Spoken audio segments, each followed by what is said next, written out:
आमे समस्ते जानीचे भगवान मंदिर रे वास करती। आ गोटे कथा भी जानीचे जे भगवान समस्त हृदय रे वास करती।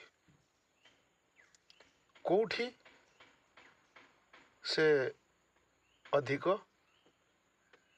श्रद्धा पाती आउ कोठी से रहिबा को बेसी भल पाती मंदिर ना हृदय रे।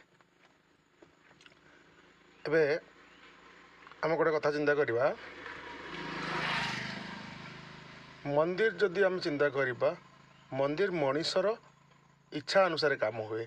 मनीष ता समय अनुसार जाई मंदिर पूजा करे जहाँ भी करे मनीषर इच्छा अनुसार मंदिर कार्यक्रम चले किंतु हृदयटा ईश्वर इच्छा अनुसार हुए जेहेतु भगवान हृदय को बहुत भल पाती।